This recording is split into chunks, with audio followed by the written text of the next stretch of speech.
Días atrás estuvimos hablando sobre la salida de Israel de Egipto y cómo Dios usa a Moisés para guiar, para liderar precisamente este proceso, de la esclavitud a la libertad.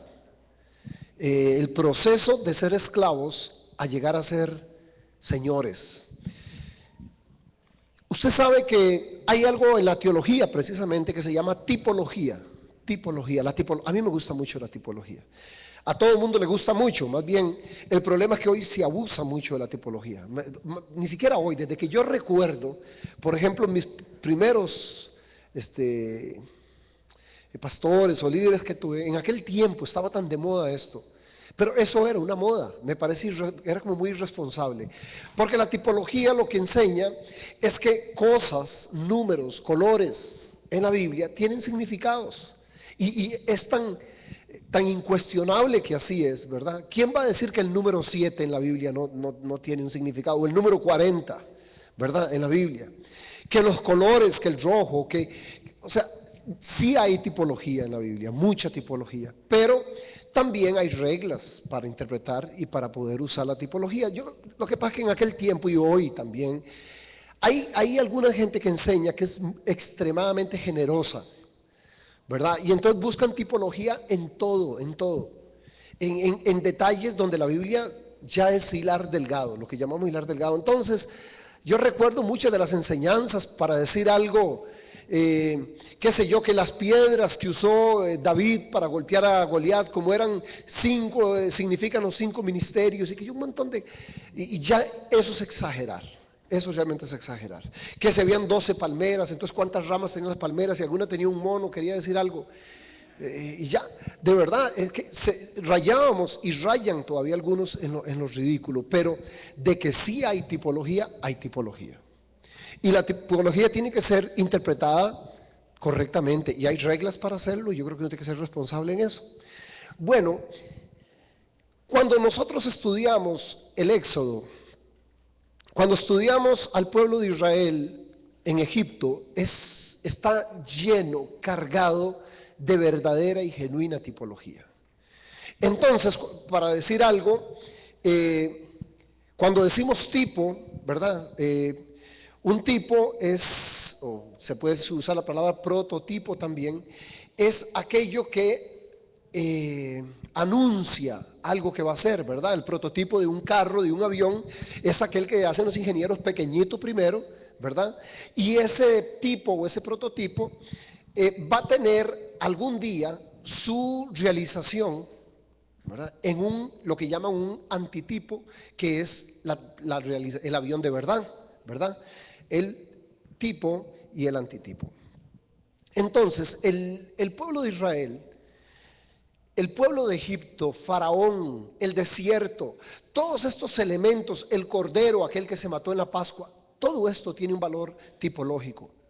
Y sería muy difícil entender muchos pasajes de la Biblia, entender el caminar nuestro cristiano, si no entendemos un poquito de tipología y qué fue lo que sucedió ahí. Por eso digo que es importante la historia, conocer bastante historia. De una forma sencilla, porque no es el tema, por lo menos principal, y no tendría que quedarme mucho tiempo en eso, esa sí es una clase para las aulas. En el pueblo de Israel, vemos el pueblo de Dios cautivo en Egipto. Egipto es un símbolo del mundo. Faraón es un tipo de Satanás. Moisés es un tipo de Jesús, el libertador del pueblo. Y así podemos ver el cordero de la Pascua, aquel que se mató. Y cada una de las cosas, o muchas, no cada una, pero muchas de las situaciones que vivió Israel allí, anunciaban proféticamente cosas que vendrían y tendrían una realización después. Entonces, para poder entender nuestro caminar en Cristo, cuando hablamos nosotros por ejemplo, se usa mucho, estoy pasando por un desierto, ¿verdad? Y creo que todos entendemos eso. Estás pasando por el desierto. ¿Qué quiere decir? ¿Está haciendo qué? Sí, porque el desierto fue lo que Dios usó para probar al pueblo de Israel, ¿verdad? Y entonces, entendiendo mejor esas figuras, cuando vamos leyendo, bueno, Faraón, tipo de Satanás, Moisés, tipo de Jesús, y el comportamiento de Israel en medio de todo eso, eso nos va a ayudar a ubicarnos a nosotros aquí en nuestra vida y en lo contemporáneo. Vamos a ir un poquito a ver por qué el desierto, por qué fue necesario que el pueblo de Israel tuviese que pasar el desierto. Porque uno podría pensar sencillamente, bueno, usted sabe que el recorrido que hicieron, si lo hacían por Filistea, era rapidísimo, era cuestión de un par de días, algunas horas, de ahí a 40 años. Dice, pero ¿por qué Dios hizo eso? ¿Por qué no los metió de una vez? ¿Cómo hace 40 años? Bueno, habían buenas razones para hacer eso, habían muy buenas razones. Primeramente, no hay manera de que una persona pudiese manejarse bien en la tierra prometida si no logró pasar su examen en el desierto. Una persona que no pudo vivir el desierto, que no pudo sobrevivir al desierto, no debería estar en la tierra prometida. Dios tenía que cambiar la mentalidad de este pueblo. Dios tendría que cambiar la mentalidad de este pueblo que eran esclavos. Imagínese usted cómo va a ser que por 400 o más años que fueron esclavos ellos en Egipto, ¿con qué mentalidad cree que vendrían ellos a la tierra prometida? ¿Cómo estaban acostumbrados? Sus hijos y los hijos de sus hijos habían nacido en Egipto. ¿Qué idioma hablaban? El idioma de los egipcios. ¿A qué escuelas, si habían ido alguna? Egipcias. ¿Cuáles eran las costumbres? Egipcias. Bueno, no, si Dios hubiera querido egipcios, ¿para qué va a libertar al pueblo de Israel? Es que no quería egipcios en su tierra. Y para poder transformar esta gente que en principio, digamos, en el fondo era su pueblo, pero que todas sus costumbres, conductas eran totalmente egipcias, tenían que ser despojados, tenían que ser desarraigados para poder entender al Dios con el que iban a tratar. Ellos no estaban acostumbrados. Ellos tenían su manera de hacer las cosas, pero esta manera no iba a representar bien a Dios. Entonces, lo que Dios iba a hacer en medio del desierto era básicamente ¿qué? Despojarlos. Era arrancarles todas esas costumbres, su manera de pensar, su visión de las cosas, la manera en que reaccionaban, todo, su cultura tenía que ser totalmente desarraigada y volver a implantar en ellos nuevas costumbres, maneras de pensar, cambiar su manera, la óptica del mundo, de las cosas, del Dios, para que pudiera representar bien a Dios. Bueno, viera que cuando uno llega de Egipto, del mundo, uno viene formado de la manera en que fue formado ahí. Y aquí viera que no funciona. A mí me caía tan mal cuando me decían eso, porque yo venía, ¿verdad? Y yo creía que sabía hacer, por lo menos en el área mía, yo venía proponiendo, diciendo, mira, es que aquí no. Y yo, pero ¿por qué no? O sea, yo sé más de eso que los que estaban ahí, de lo mío. Pero es que aquí no funciona así. A mí me daba tanta cólera que me dijeran eso. De verdad que yo no entendía. ¿Pero por qué? Yo no veía tan fácil la manera de hacer las cosas, algunas. Y así se hacía allá y funciona. Aquí no funciona. Yo no entendía por qué y me parecía una estupidez. Pero viera que con el tiempo, con los años, comencé a darme cuenta de que tenían razón en muchas cosas.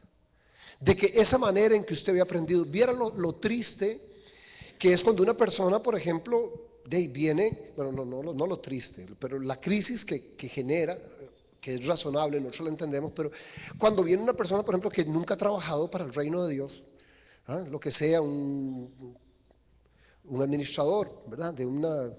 Y viene de trabajar de una empresa, de la Coca-Cola, y claro, viene con un bagaje tremendo de conocimiento y todo, pero cuando viene aquí es un chispero. La fricción es tan terrible, porque decisiones que se toman allá tan fácil, aquí no funciona así. Y viera cómo les cuesta irse acomodando hasta llegar a entender que el reino de Dios tiene sus propias formas, leyes y principios y todo eso.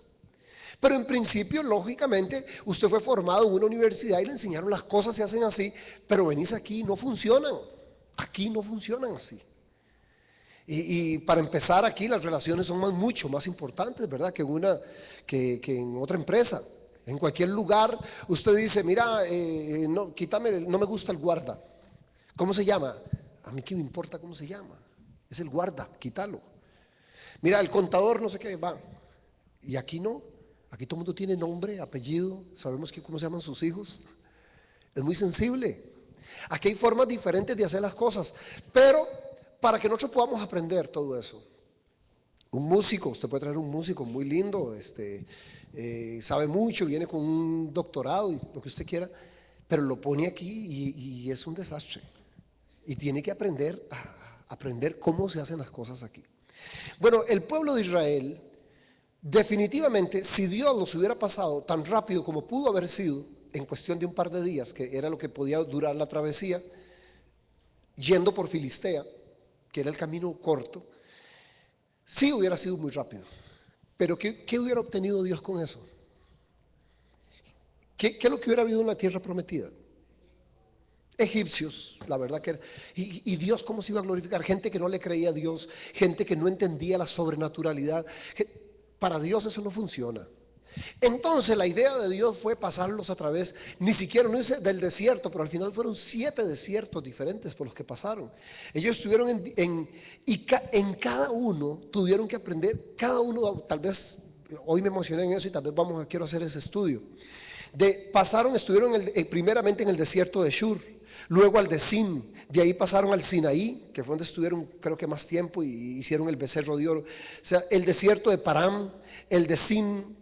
Y así fueron pasando 7 desiertos y en cada uno pasó algo interesante. Parece que cada uno era como un aula, como un nivel. Aprendieron una lección en el Sinaí, por ejemplo, cuando hicieron el becerro de oro. Bueno, ya no se repitió esa misma, pero en el próximo desierto cometieron otros errores y Dios aprovecha para ir corrigiendo, ir formando el pueblo. Cada desierto el pueblo iba saliendo más hebreo. ¿Me explico? Iban dejando sus rasgos egipcios en el desierto. A medida que se iban acercando a la tierra prometida, iban llegando gente más parecida con el perfil que Dios quería que fueran. Si creemos en este paralelismo y en esta tipología, entonces no hay forma, no hay manera. Y si a usted le vendieron ese evangelio, perdone al que lo embarcó. Pero no hay manera de que usted sueñe todo eso, porque todo eso que dicen de la Biblia es cierto, ¿verdad? Que el Señor te da vida abundante y libertad, todo eso está muy lindo, esa es la tierra prometida, pero usted no va a llegar ahí sin pasar por los desiertos. No tienen que ser 40 años, puede ser menos, por supuesto, pero que cada desierto, cada situación, cada crisis que usted vive, Dios lo que espera con eso, Dios siempre se va a mostrar y te va a sacar adelante, pero básicamente lo que Dios espera es irte despojando en cada prueba de esas, es quitándote cosas que no sirven aquí en su reino, con las que usted nunca podría tener una relación significativa con Él. ¿Me explico? Porque usted va a tener su manera de resolver, ¿no? Usted sabe cómo es y dice, desiertico, sabe demasiado, hay que matarlo. Sí, el desierto precisamente es para eso, para quitarnos muchas de las conductas que tenemos súper aprendidas. No, es que a mí mi abuelo me enseñó y mi tata siempre me decía, un desiertico para arrancarle lo del tata. Es que a mí cuando se me sube el apellido, desiertico para arrancarle el apellido. Y esa es la manera de Dios. Es que para mí la plata es así, desiertico, para que aprenda a no confiar en la plata. Y son diferentes los desiertos para cada uno, pero todos los que pasamos son necesarios. Usted lo que tiene que entender, y lo que vamos a entender ahora, es que no son casualidad, sino que son parte de ese plan perfecto y ese plan divino de Dios. El pueblo de Israel fue pasado por esos desiertos por la decisión de Dios.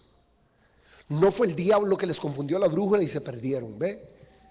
Mira, era más fácil, pero el diablo nos confundió. No se confundieron. No fue que leyeron malas señales y fueron a parar al desierto. Dios los mandó ahí. Oiga, y viera qué bueno es poder entender eso. Sí, si estoy pasando una situación así, pero Dios increíble. Nos cuesta aceptar. Más, como le digo, en este momento donde se vende este evangelio de que no, al contrario. No, Dios, usted, diablo no lo puede tocar y usted no le puede pasar nada. pero no funciona así.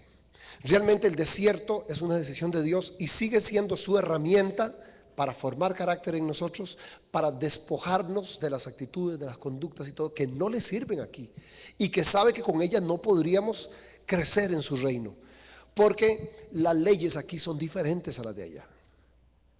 Una de las cosas que tendríamos que ver, nosotros somos una contracultura, una contracultura. Ya desde que Jesús se paró y su discurso del Sermón del Monte, es una locura. Ese sermón no hace mucho, que el año pasado prediqué yo. ¿Se acuerdan? Era una locura. Decía todo lo que la gente no quería oír. Decía todo lo que era lo antagónico a las expectativas del mundo. Bienaventurados los que lloran. ¿Cómo va a ser dichosos los que lloran? Dichosos los que se ríen, ¿sí o no? Bueno, aquí no funciona así, ¿qué hacemos? Imagínense cuánto tendría que cambiar una persona para poder entrar al reino de Dios y caminar bien, sin andar chocando, friccionando, dañando. Entonces, que sea Dios el que nos metió ahí nos deja ver que hay un propósito,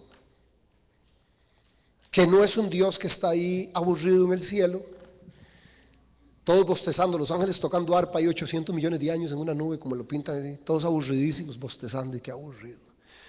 No sé si han visto el diablillo ese que sale en Eugenio Derbez. Usted pasa viendo esas cochinadas también, pues, en lugar de estar leyendo la Biblia, varón. ¿Ha visto ese diablillo? Entonces pone ahí, a mí me han contado, para empezar. Dicen, ¿verdad? Sí, y alguna gente se imagina a Dios así. Dios en el cielo diciendo, qué aburrido, ¿qué hago? Mira, de Carlitos le toca. Mira, hagámosle algo, ponelo ahí a sufrir un rato, es que qué aburrido. Y mira, poneme este otro ahí. Vean, no, ese no es Dios, ¿verdad que no? Ese no es Dios. Si hay cosas que están clarísimas, nosotros somos propiedad de Dios, ¿sí o no? Sí. Bueno, entonces usted no puede estar en nada en que Dios no quiera que esté. ¿Cómo podría estar? O sea, ¿cuál posesión suya podría estar en manos de cualquiera? A menos que se la roben, ¿verdad? Pero es que no es posible. Dice, cuando Jesús dijo, hablando de sus ovejas, dice, nadie las podrá arrebatar de mi mano. Nadie. O sea, usted no puede estar pasando nada porque el día se descuidó y el diablo en ese momento se metió. No es posible. Si estamos pasando situaciones así, debemos confiar que Dios nos está probando y que, como el oro, deberíamos decir, el oro, no el oro, seremos. Ok. Entonces, ¿para qué las pruebas? Desierto es de hecho, ¿cuántos años en el desierto? 40. 40 en la Biblia, ¿qué significa? Prueba. 40 significa prueba, ¿no? Es uno de los números que uno puede tener confianza que tienen una tipología seria. Ahora, escuche esto a ver cómo le suena. Salmo 11:5 dice, Jehová prueba al justo, pero al malo y al que ama la violencia su alma los aborrece.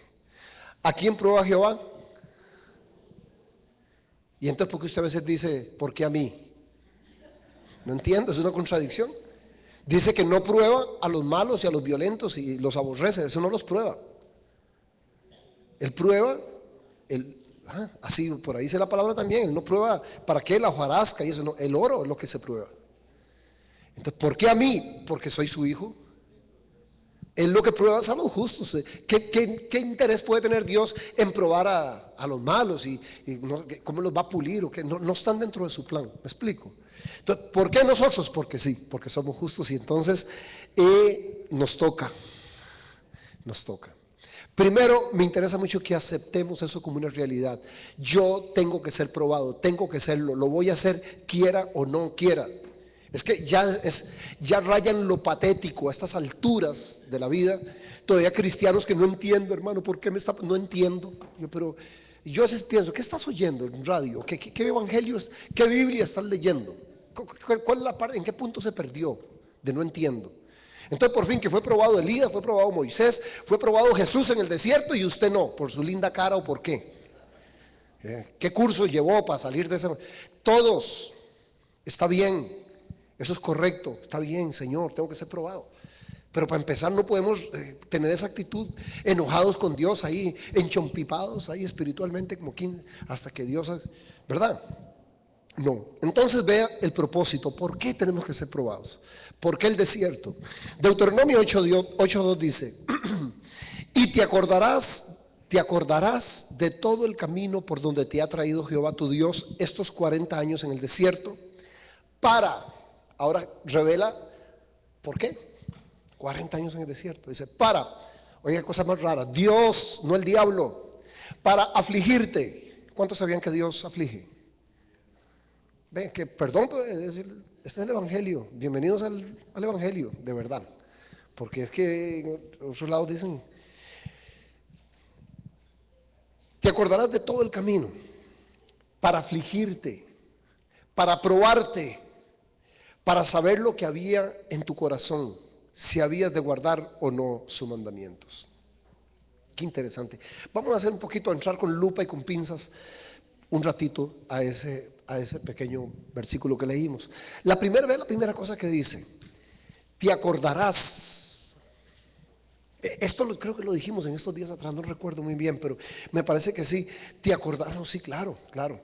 Te acordarás. Qué importante es. Entonces parece que dice: Israel debía capitalizar las experiencias de los desiertos. ¿Qué aprendimos en el Sinaí? ¿Cuál fue la lección del Sinaí? ¿Cuál fue el problema del Sinaí? Para empezar, el problema del Sinaí es que Moisés se fue a recibir los mandamientos, las tablas, ¿recuerdan? Y se fue y duró mucho. Y el pueblo se impacientó. Dice: pero qué raro y no viene. Y hay 15 días, 22 días, qué aburrido. ¿Qué hacemos?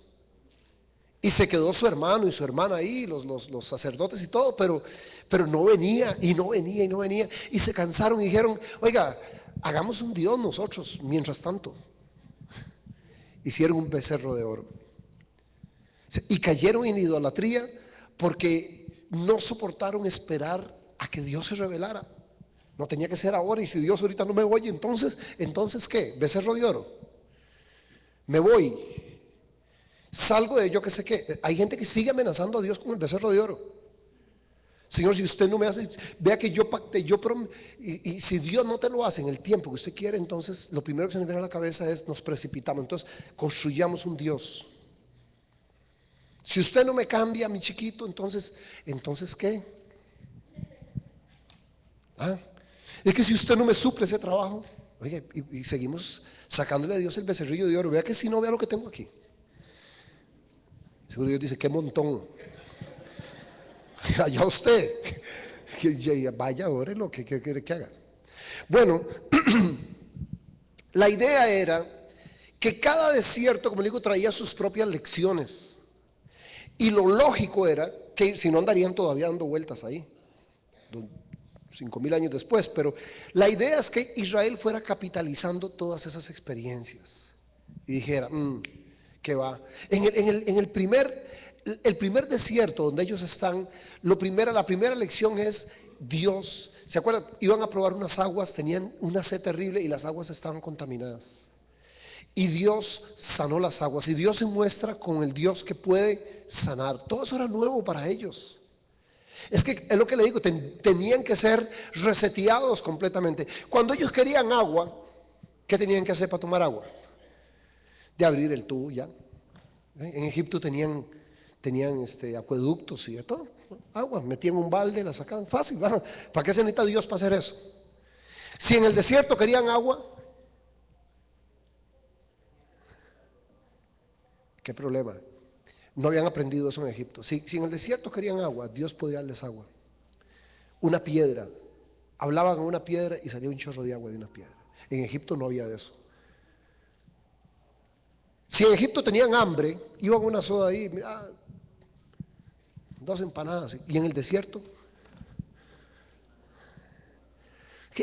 ¿cuál es la primera, para empezar, cuál es la enseñanza más obvia que hay en el desierto? Dependencia. Usted aprende a depender de un Dios que no ve, que no oye, pero que muestra en esas situaciones su capacidad, su solvencia. Y precisamente te deja en situaciones así para poder mostrar él su capacidad y su solvencia en momentos así. Ok, de verdad, te echaron, no estás ganando nada. No, ok, le voy a demostrar que yo puedo sostenerte. Usted toda la vida ha dependido de un jefe, de un patrón, de una empresa. Ahorita no, qué dicha. Oiga, y mientras tanto ve cómo es la vida, y está bien, pero todos estamos, Señor, súplele un trabajo. Y Dios dice, no, todavía no, déjemelo así, quebradito, un tiempito. ¿Para qué? Porque Él está acostumbrado a resolver nada más haciendo así toda la vida. De hecho, así, mira, bueno, con esto no resuelve nada, ¿okay? No va a resolver mucho, que digamos, con eso, pero hay gente que no, mira, pásame, mando un cheque ahí.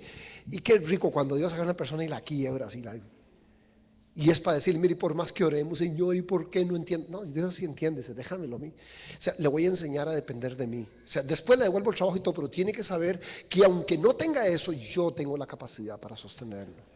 Yo soy un Dios creíble totalmente, real. No es el Dios de la historia que va a leer toda la vida oyendo prédicas, no. Tiene que conocerme experimentalmente. ¿Y cómo va a hacer eso?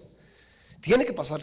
Entonces la primera cosa que le dice, te acordarás. Eso es lo que les dice, ¿ah? Y te acordarás de todo el camino por donde te ha traído Jehová en estos 40 años. Quiere decir que cuando Dios te lleva a los lugares nuevos, usted debería entrar con la experiencia de los lugares viejos. Cuando Dios te dé prosperidad, recuerde cuando te sostuvo, cuando no tenías nada, para que después no diga usted, no, que yo soy un vivazo, soy un negociazo, que puse, que me extraña porque aquí. Qué triste sería eso. Pero Dios quisiera que usted se acuerde, no, acuérdese, Dios se va a encargar en un momento de dejarte, como te digo, de anularnos. Por eso dice de afligirnos, nos va a llevar a puntos donde uno dice, pero ¿para qué? Para que cuando nos levante, porque hay tierra prometida. La idea de Dios no es un purgatorio donde nos va a tener siempre en un desierto toda la vida llevando palos. No. La promesa es que después del mar, ¿qué sigue? Tierra prometida. Vamos a tener tiempos de una bendición tremenda. Pero esa gente que llega ahí a la tierra prometida tiene que saber administrarla. Tiene que saber glorificar a Dios y entender que fue Dios el que hizo todo eso. Porque si no va a seguir pensando que fue. A mí, yo por mucho tiempo, varios años, iba a una conferencia fuera del país, muy importante de líderes. O sea, la última, creo, la penúltima vez que fui, Clinton era presidente y llegó Clinton a darnos la charla, el presidente de los Estados Unidos dándonos una charla de liderazgo. O sea, no, era realmente un privilegio, digamos. Y siempre, y si no, era el dueño de la Motorola, siempre de altísimo nivel, altísimo nivel. Sin embargo, yo siempre salía disgustado de alguna manera, y mis compañeros, porque me pagaban todo, me pagaban tiquetes.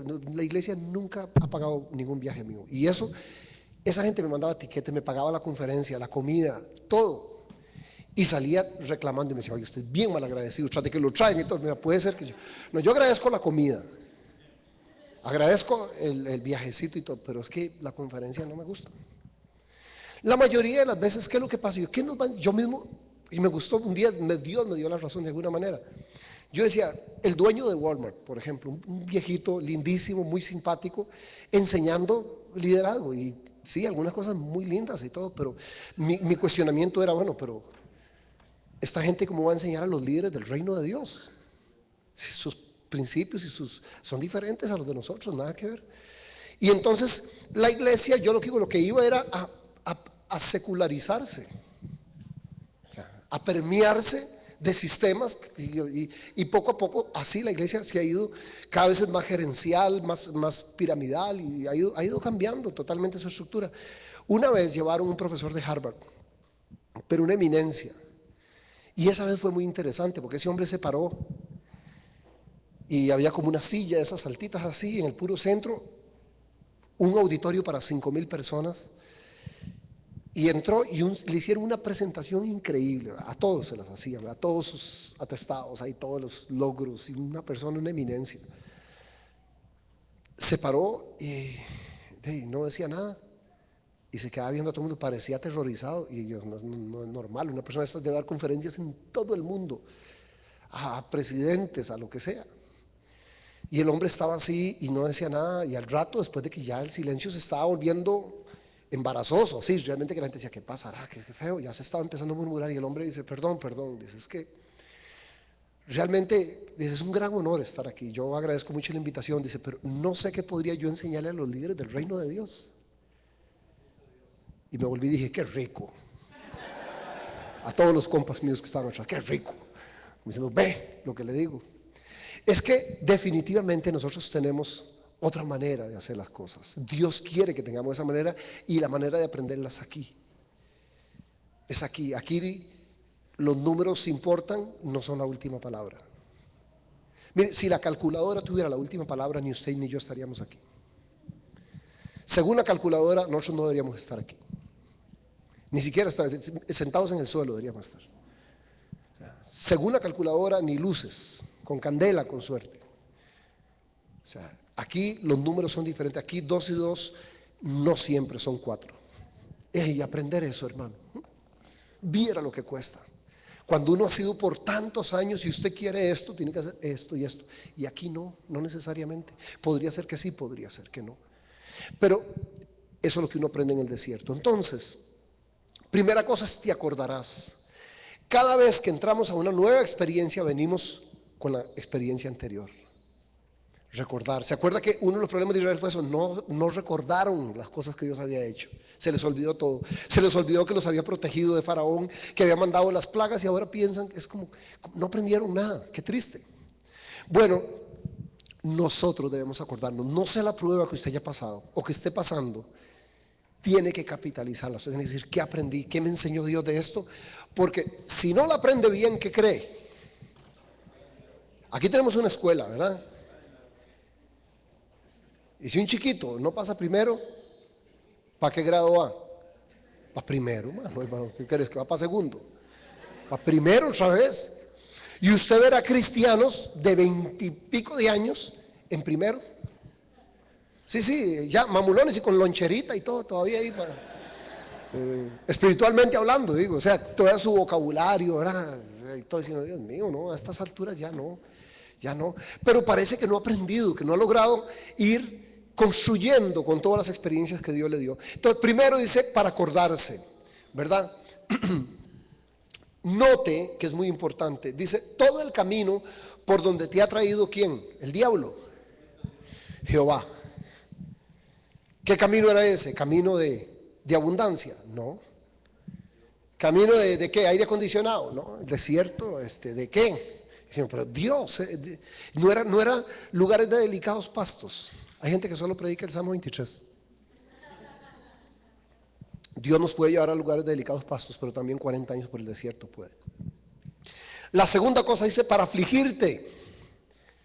Nos cuesta mucho darle la autoría a Dios de situaciones como esas, porque la mentalidad evangélica es echarle la culpa al diablo de todo lo ácido, todo lo oscuro, todo lo amargo, todo lo que no nos gusta. Si no siente paz, no es de Dios. ¿Verdad que así nos han enseñado? Pues nos enseñaron mal. Dios puede afligir también. Y ha sido, bueno, esto lo he dicho tantas veces, pero sigue siendo una herramienta de Dios la aflicción, la adversidad para formar, para pulir, sigue siendo, lo fue y lo sigue siendo. Entonces dice, ¿para qué? Para afligirte. Afligirte es dejarnos en un estado de impotencia para aprender a depender de Él. Y es que si dependemos de Él, ese es el secreto. ¿Se acuerdan? Pablo descubrió el secreto. Llegó un momento en que Pablo dijo, mira, ya entiendo. Dice, cuando soy más débil, ¿qué? Cuando soy más débil, soy más fuerte. ¿Quién entiende eso? Es lo que le digo, no, aquí, esto es de locos. Si usted viene por vez primera y le dijeron que esto era de locos, tenían razón. Es de locos.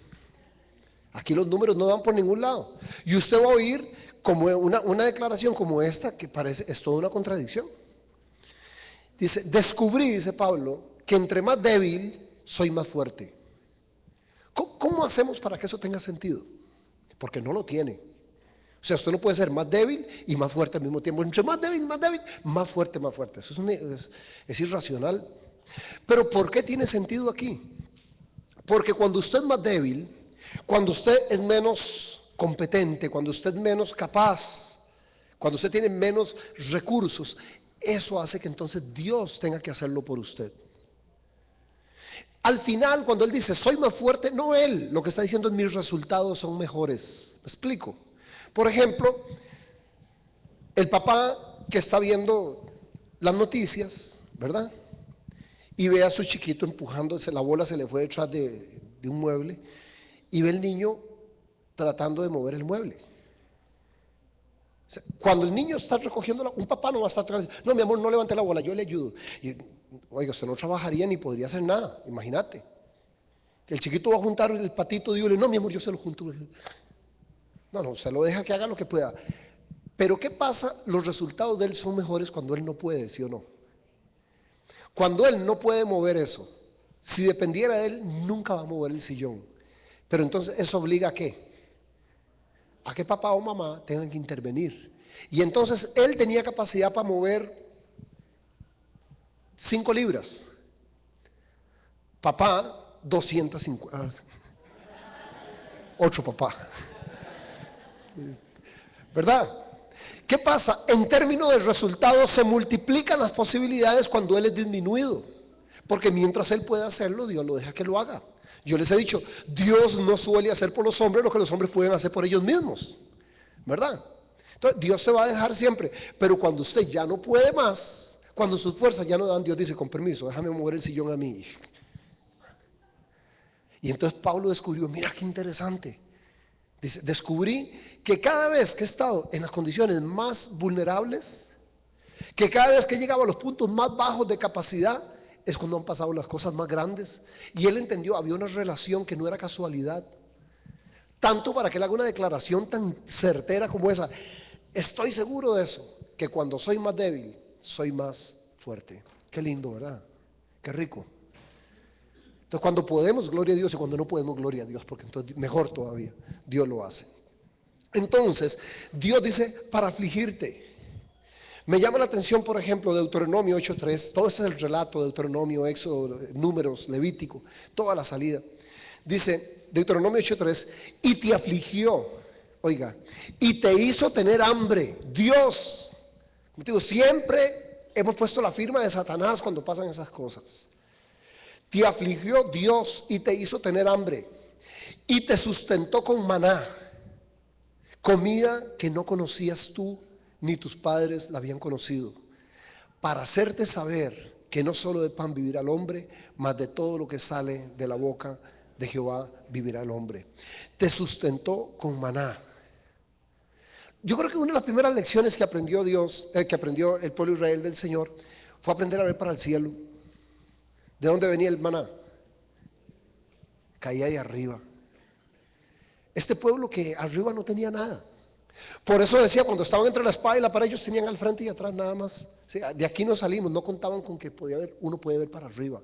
Hoy para arriba es una opción para nosotros. Y les enseñó el maná, caía del cielo.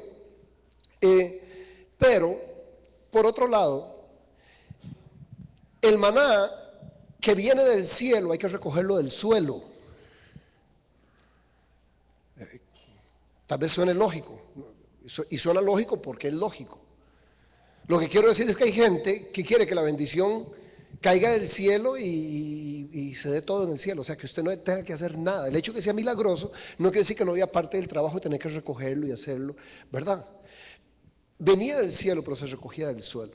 Y así los milagros todavía parece que se gestan allá, pero que algo hay que hacer aquí, algo hay que hacer aquí. Hay gente que espera todo, que Dios haga todo para ellos. Pero me gusta mucho, dice comida que no conocías. Dios va a comenzar en el desierto a enseñarle una persona. Yo, por ejemplo, yo cuestioné mucho antes de convertirme, cuestionaba a Dios. Yo decía, bueno, ¿y si Dios? Porque había unas tesis por ahí, por ejemplo, Dios se murió hace tiempo.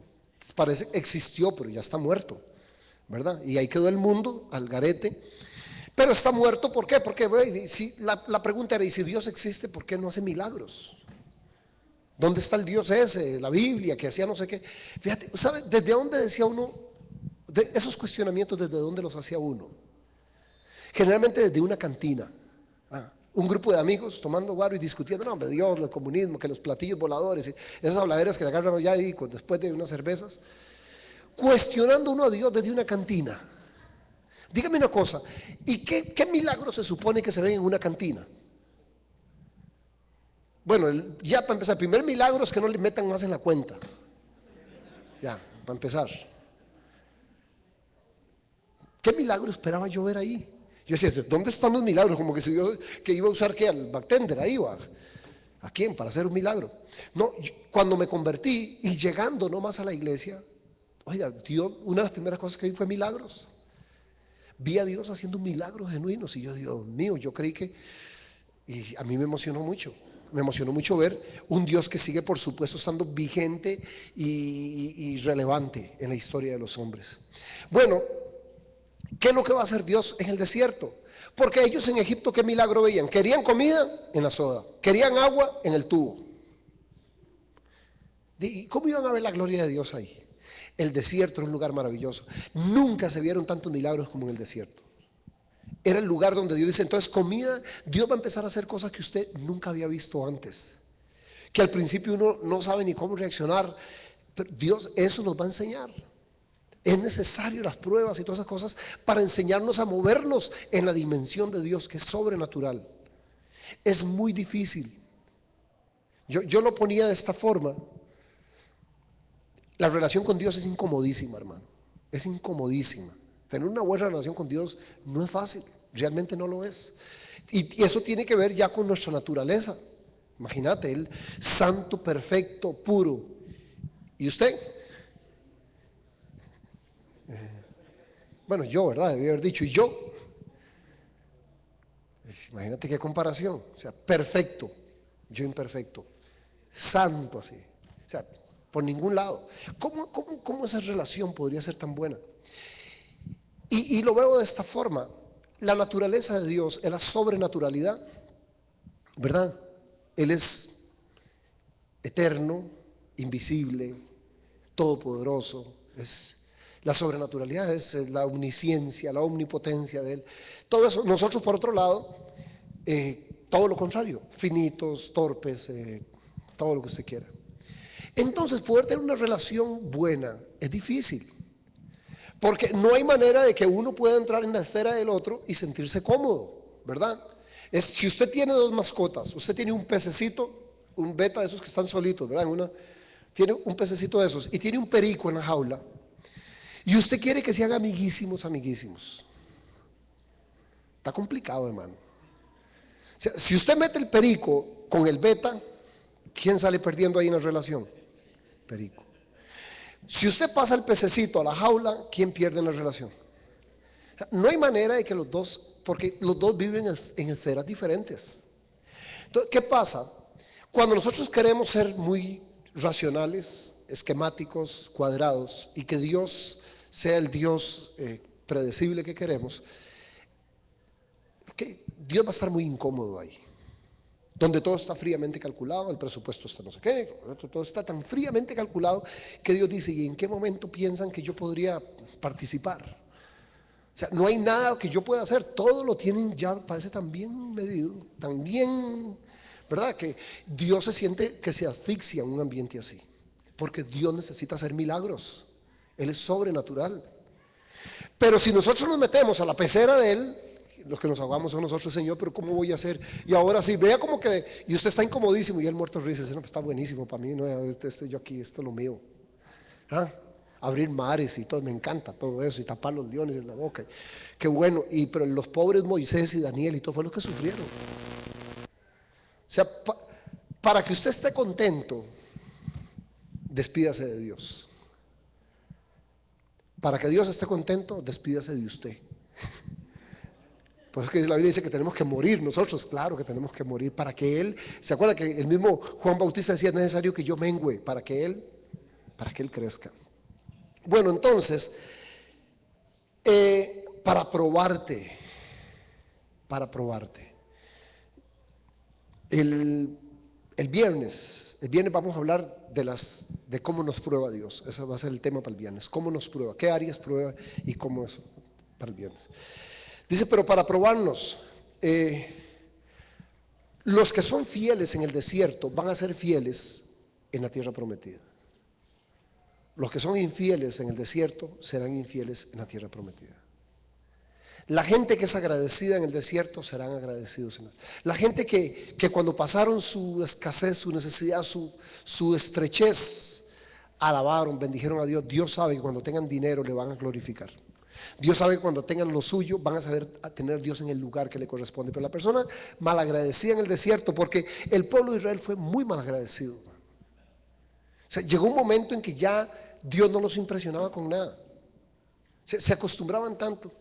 Usted sabe, el maná, bueno, yo siempre he vacilado mucho con el maná, en parte tenían un poco razón, pero el maná, la palabra maná, ¿qué quería decir?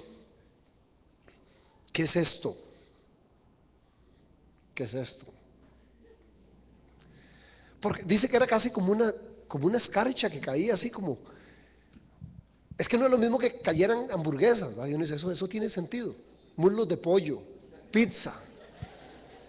Entonces, no hubieran dicho qué es esto, hubieran dicho qué bendición, una chuletotas, cualquiera conoce una chuleta, pero no, lo que cae es una cosita así, se hacía como una harina y de ahí hacían como unas arepas. Y al principio, bueno, gloria a Dios por las arepitas. Yo siempre me imagino eso, ¿sabe después de 25 años, más que hay de desayuno? Maná. Más que hizo de almuerzo.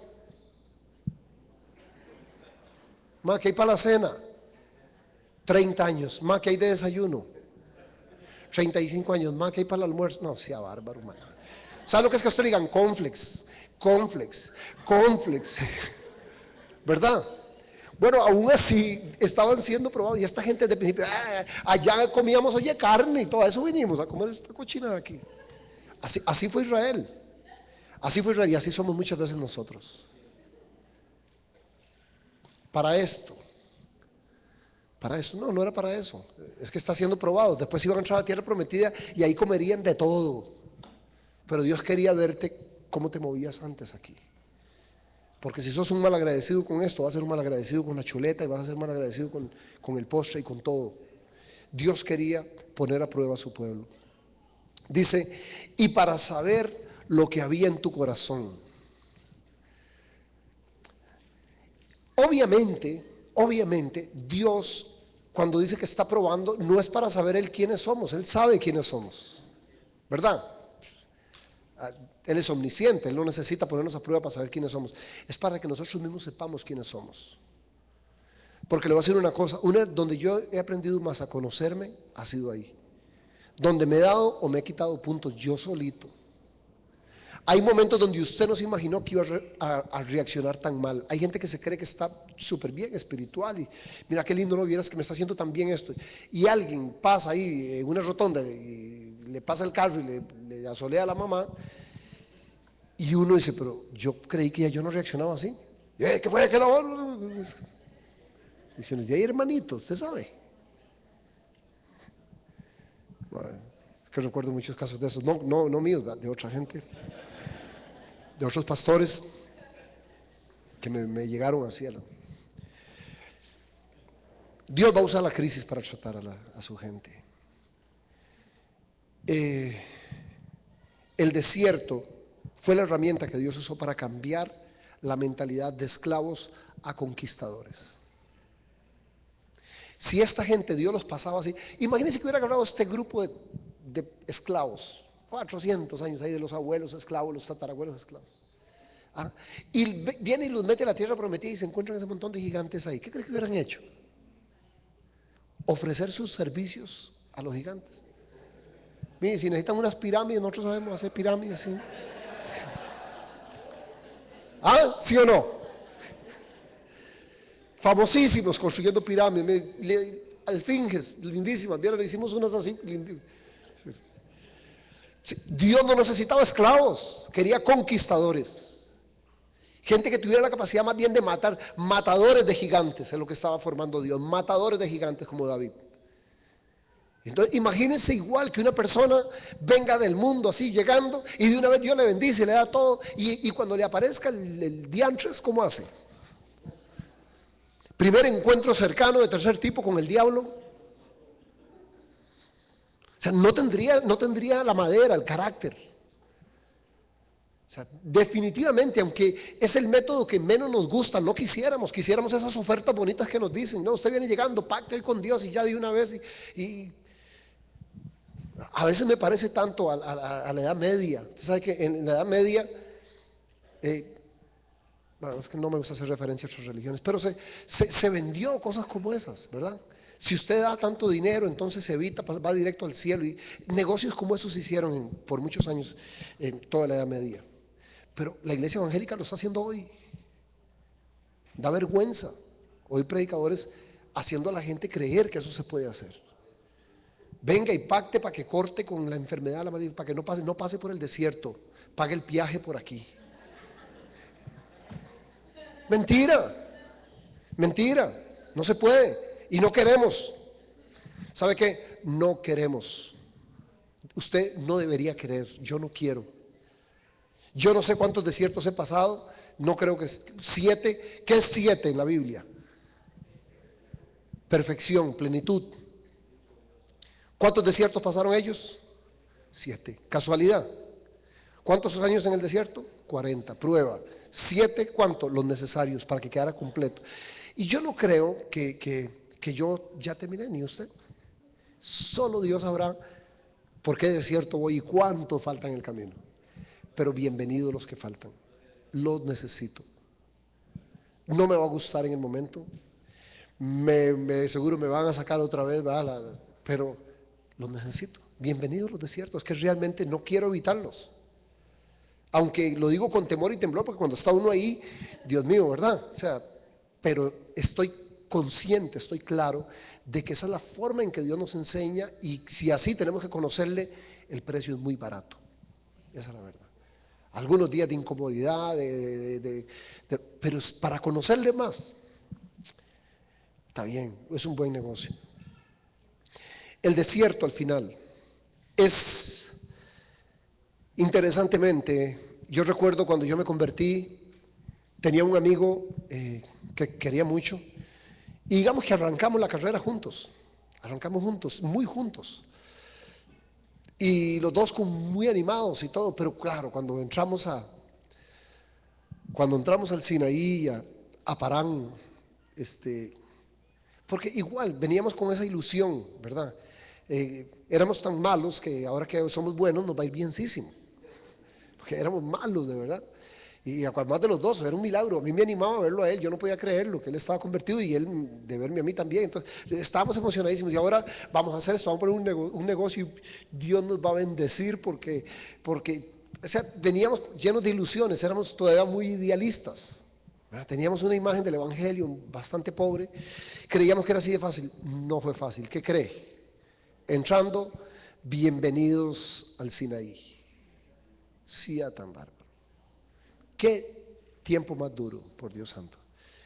Y vieras que él el desierto lo sacó. Obviamente, si Dios desde el momento que pusimos el negocio que pusimos, ¿qué tal si entrando nomás comienzan los clientes y a pagar, y fluyen los cheques y las cuentas bancarias para arriba? Para empezar, si eso fuera así de fácil, ¿usted cree que habría esta gente en la iglesia? ¿Sería de este tamaño? Si la gente supiera que todos los que se meten aquí, el primer negocio que pegan, se hacen millonarios, ¿de qué tamaño cree que sería? No habrían iglesias para meter la cantidad. Todo sería tan... Oiga, por Dios, usemos el sentido común. Eso no es así. Dios va a seguir usando el desierto como una manera de selección. Esa es la prueba de selección. Solamente, por eso Jesús lo dijo, solo los valientes arrebatan el reino. Solo los valientes. Usted se convirtió, bienvenido. Póngase el casco, amárrese el cinturón, que viene la buena. Solamente que quiero que sepa una cosa: en todos esos años en el desierto, nunca Dios los dejó solos ni un solo día. Ningún enemigo que se levantó contra ellos prevaleció contra ellos, ninguno. Pero algunos nunca llegaron al otro lado. Los murmuradores, los que se quejaban continuamente, los rebeldes, quedaron en el camino. Pero entraron a la tierra prometida los que le creyeron a Dios, los que vieron la mano de Dios. Salomón dijo en algunos de sus proverbios: Mas Él conoce mis caminos, me probará y saldré como oro. Oiga, Él conoce mis caminos, me probará. Ya lo daba por, Salomón lo daba por un hecho. Me probará, pero yo saldré como oro. Si me prueba es porque soy suyo, porque me ama. Y si me prueba, me va a probar no para destruirme. Entonces lo único que puedo pensar es que en medio de esta prueba Dios me va a hacer mejor, Dios me va a bendecir. Pongámonos de pie.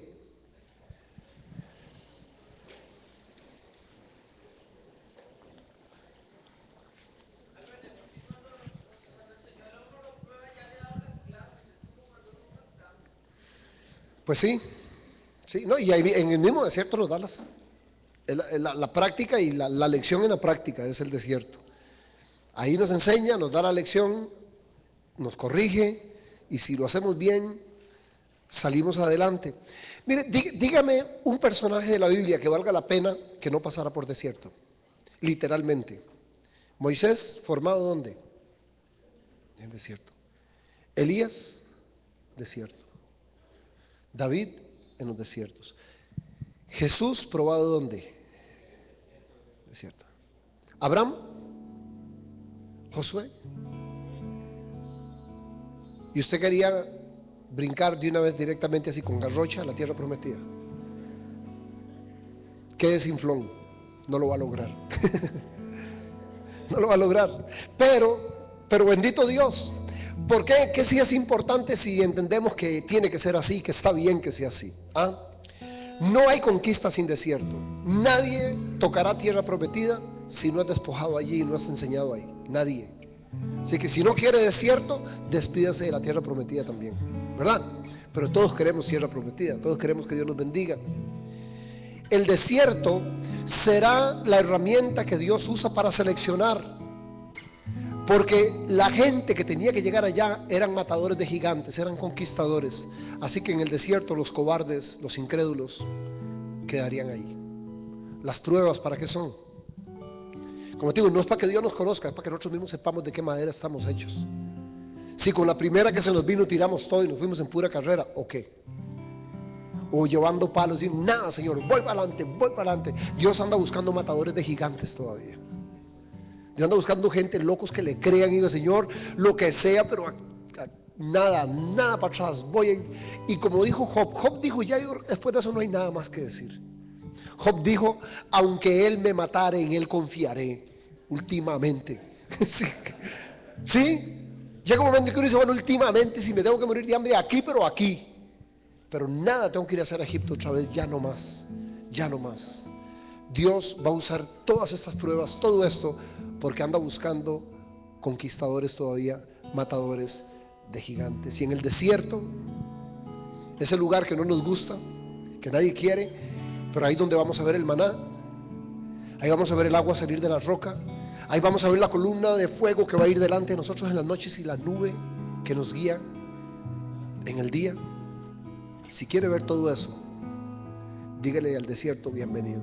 Señor, haz lo que tengas que hacer con nosotros. Señor, te damos gracias esta noche. Entiendo que algunos de los que aquí están pasando no su mejor momento, visto desde la óptica del mundo. Parecería como los casos que hemos visto anteriores, gente que está entre la espada y la pared, pero no es así.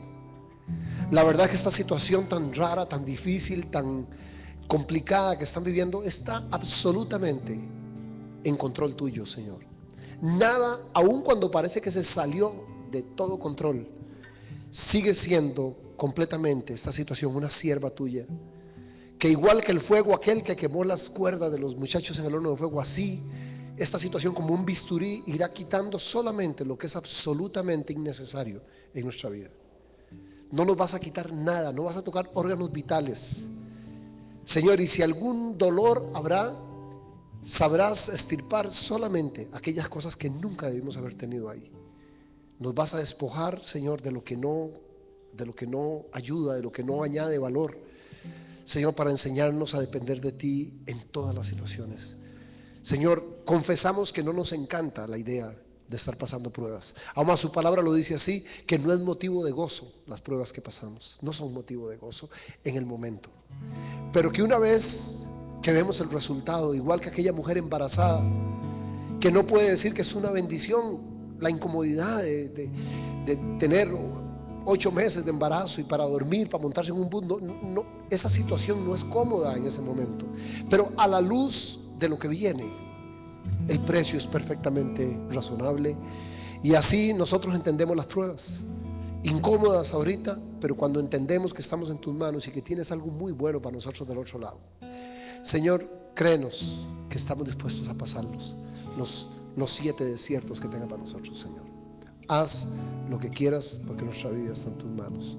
En Cristo Jesús te damos gracias, y fortalece a los que estén debilitados, a aquellos que están tambaleando su fe. Afírmalo, Señor. Yo sé lo que es estar ahí, y sé que a veces cuestionamos todo, nos cuesta mucho creer, Señor, pero que no falte la fe de ninguno, Señor, porque detrás del mar hay una tierra esperándonos. Los bendigo en el nombre de Jesús y te doy gracias por esta noche. Amén y amén. Denle un abracito a alguien que tenga por ahí. Bendígalo.